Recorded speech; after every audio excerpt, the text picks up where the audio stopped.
Halo teman-teman, kami dari Universitas Microskill jurusan Sistem Informasi. Hari ini kami akan membahas evaluasi dari aplikasi Lazada. Perkenalkan, nama saya Juan Felix Marcos.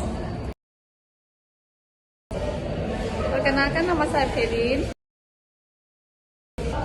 Nama saya Elis.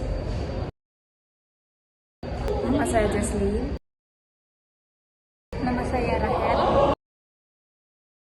Pertama, kita akan membahas tentang profil aplikasi Lazada.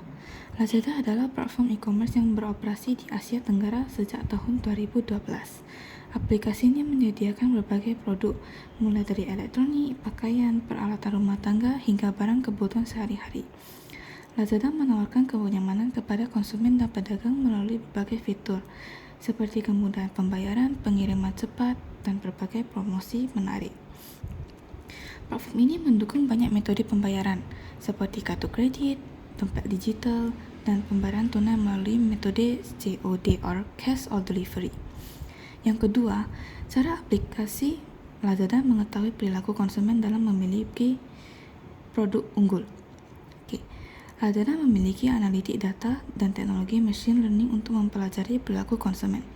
Platform ini menggunakan data terkait pencarian produk, reward pembelian, dan preferensi langganan. Lazada dapat memberikan rekomen produk yang relevan berdasarkan kebiasaan belanjaan konsumen.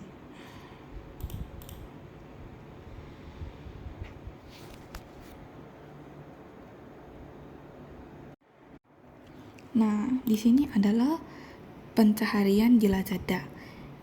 Lazada ini akan memberikan rekomendasi seperti aksesoris.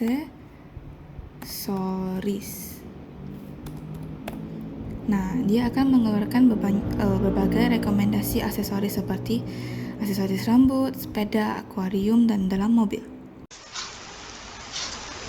Nah, sekarang kita akan membahas bagaimana integrasi komputasi awan dalam kemudahan akses aplikasi Lazada di berbagai perangkat tanpa batasan infrastruktur. Lazada memanfaatkan teknologi komputasi awan untuk memastikan aplikasinya dapat diakses oleh pengguna tanpa masalah. Penggunaan cloud memungkinkan Lazada untuk menangani volume data yang besar, menyimpan informasi pelanggan dan produk, serta mengelola transaksi dalam jumlah besar tanpa adanya kendala. Dengan menggunakan cloud, Lazada juga dapat menjangkau pengguna di berbagai perangkat yang berbeda, seperti smartphone, tablet, dan desktop. Nah, pemanfaatan IoT dalam aplikasi Lazada. Untuk aplikasi e-commerce seperti Lazada, teknologi IoT dapat dimanfaatkan untuk meningkatkan pengalaman pengguna, efisiensi operasional, serta integrasi antara dunia fisik dan digital. Salah satu contohnya yaitu dapat meningkatkan manajemen inventaris dan pengiriman produk. Nah, sensor IoT yang digunakan aplikasi Lazada dapat memberikan informasi secara real-time mengenai stok ketersediaan barang di gudang, sehingga dapat mengoptimalkan pengiriman barang. Selain itu, pengguna juga dapat menggunakan IoT dalam Lazada untuk melacak lokasi dan waktu pengiriman produk secara akurat. Selain fungsi di atas, IoT juga dapat mengumpulkan data tentang kebiasaan belanja pengguna. Sehingga dengan data yang telah dikumpulkan, Lazada dapat memberikan rekomendasi produk yang lebih relevan dengan penggunanya. Selain dapat memudahkan pengguna dalam aspek berbelanja dan mencari barang, IoT juga berguna dalam aspek keamanan. IoT dalam aplikasi Lazada dapat memantau perangkat pengguna seperti contohnya, jika ada aktivitas mencurigakan, maka sistem Lazada akan meminta verifikasi lebih lanjut. Lazada juga memiliki fitur chatbox yang dilengkapi dengan teknologi IoT, yang membuat fitur tersebut dapat memberikan data yang lebih spesifik berdasarkan kebutuhan dan pertanyaan penggunanya. Berikut ini adalah fitur utama dari aplikasi Lazada. Yang pertama, fitur search atau pencarian. Pengguna bisa menggunakan fitur ini untuk mencari barang yang mereka ingin. Yang kedua, fitur pembelian. Pengguna bisa menggunakan fitur ini untuk membeli barang yang mereka inginkan. Yang ketiga, fitur troli. Pengguna bisa menggunakan fitur ini untuk menambahkan barang yang mereka mau ke dalam wishlist atau daftar produk. Fitur promosi. Fitur promosi dapat digunakan untuk mempromosikan produk yang mereka ingin. Fitur pesan. Pengguna bisa menggunakan fitur ini untuk menanyakan sistem mengenai produk atau layanan yang ingin dicari. Fitur choice. Fitur choice dapat menawarkan produk atau layanan bagi pengguna mengenai stok barang maupun gratis ongkir. Fitur ambil koin. Pengguna bisa mengumpulkan koin untuk mendapatkan potongan pada produk. Kemudian, rekomendasi layanan. Yang pertama, mengembalikan produk kepada penjual. Kedua, diskon atau promo pada produk atau flash sale. Yang ketiga, pilihan pembayaran yang lengkap. Keempat, coin rewards. Kelima, style dan tren rekomendasi. Keenam, channels. Ketujuh, wishlist. Berikut ini adalah mengevaluasi penerapan AI dan mengidentifikasi proses otomatisasi dalam aplikasi Lazada. Penerapan AI dalam aplikasi Lazada. Yang pertama, dynamic pricing dan promo. Penetapan harga dan promo ditentukan oleh AI. 2. Chatbot dan customer support. Dalam aplikasi Lazada ini, chatbot dan customer support dapat dilakukan melalui berbagai saluran seperti obrolan langsung dan media sosial. 3. Meningkatkan pengalaman pengguna. AI dapat berupaya untuk membuat produk atau layanan lebih mudah digunakan dan menyenangkan bagi penggunanya. Proses otomatisasi di Lazada. Yang pertama ada proses retur. Proses pengembalian barang ini dilakukan oleh pembeli atau penjual dalam transaksi jual beli. 2. Penerimaan penjual baru dan pengelolaan toko otomatis. Aplikasi Lazada ini mempermudah proses registrasi penjual dan pengelolaan toko tanpa banyak campur tangan manual. 3. Pemantauan analisis kinerja secara real time. AI ini memantau dan menganalisis data langsung saat kejadian berlangsung, tanpa menunggu laporan atau proses manual. 4. Pemasaran dan iklan otomatis. Lazada menggunakan algoritma pemasaran otomatis untuk menjalankan, mengelola, dan mengoptimalkan kampanye pemasaran. Analisis SWOT dari aplikasi Lazada. Berikut adalah hasil analisis SWOT untuk aplikasi Lazada dalam bentuk matriks. Saya akan membacakan satu pengertian dari keempat ini, dan selebihnya dapat dilihat melalui layar ini. Yang pertama, kekuatan. Merek yang kokoh sebagai salah satu platform e-commerce terbesar di Asia Tenggara. Dan selebihnya dapat dilihat dari layar ini.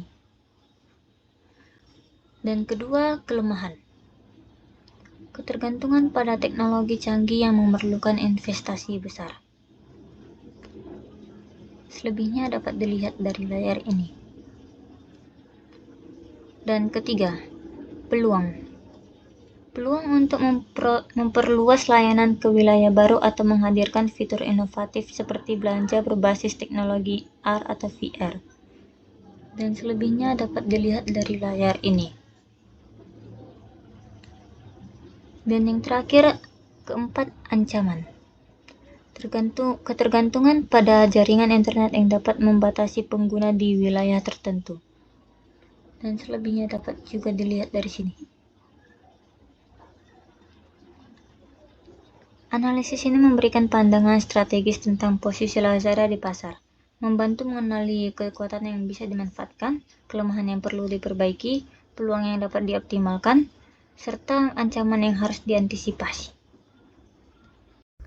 Untuk yang ke-9, saya akan membahas mengenai rekomendasi perbaikan atau inovasi untuk kekurangan aplikasi. Yang pertama, mengenai peningkatan fungsi chatbots, di mana masalahnya yaitu chatbot kurang optimal dalam menangani kasus yang rumit. Contohnya dapat dilihat di sini, ketika ada kasus mengenai harga yang tidak sesuai ketika dipesan dan ketika sampai.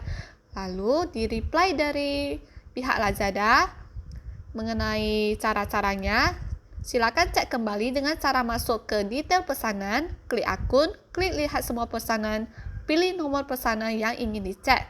Kemudian dibalaslah sudah dicek. Di reply dari pihak Lazada lagi, supaya bisa membantu, mohon jelaskan permasalahan yang ingin kakak sampaikan. Misalnya, saya tidak memilih COD atau bayar di tempat tapi saya ditagih saat barang sampai di alamat. Yang kedua itu, mengapa pesanan saya dikenakan jumlah harga yang salah? Kemudian dibalaslah, mengapa pesanan saya dikenakan jumlah harga yang salah sesuai dengan yang di sini. Lalu di reply kembali dari pihak Lazada, silakan cek kembali dengan cara masuk, di mana replyan ini sudah dapat dilihat seperti yang di atas sini. Yang kedua, mengenai transparansi harga yang lebih baik. Pengguna sering bingung dengan perubahan harga yang sering terjadi, contohnya karena adanya diskon maupun event-event. Yang ketiga, pengalaman belanja yang lebih disesuaikan. Sulit menghadirkan pengalaman belanja yang personal di wilayah dengan kebutuhan beragam, karena di berbagai wilayah yang berbeda adanya pengalaman belanja yang berbeda juga. Lalu keempat, proses retur yang lebih mudah. Masalahnya, pengguna merasa kesulitan dengan pengembalian barang. Solusinya seharusnya dibuat langkah-langkah yang mungkin lebih dimengerti oleh pengguna. Lalu kelima, ada validasi ulasan produk, di mana terkadang dapat kita lihat bahwa ulasan dan penilaian produk tidak sesuai akurat atau valid dengan produk tersebut. Lalu keenam, keamanan data yang lebih kuat.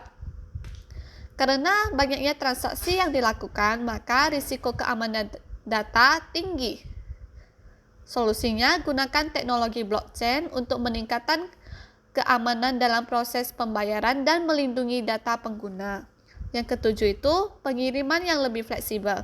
Pengguna sering mengeluhkan kecepatan dan ketepatan pengiriman, di mana ketika di aplikasi tersebut ditulis bahwa produk tersebut akan sampai 7 hari. Tetapi terdapat kasus di mana produk tersebut dikirim melebihi waktu yang ditentukan.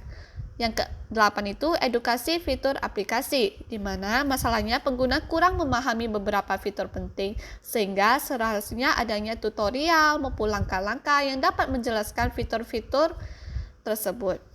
Kemudian yang terakhir, aksesibilitas untuk wilayah dengan koneksi lambat, karena di berbagai wilayah yang berbeda terdapat ketergantungan aplikasi pada jaringan internet yang stabil. Jadi, solusinya untuk mengembangkan mode ringan atau light mode maupun fitur offline untuk memudahkan pengguna mengakses aplikasi dengan koneksi data yang minim.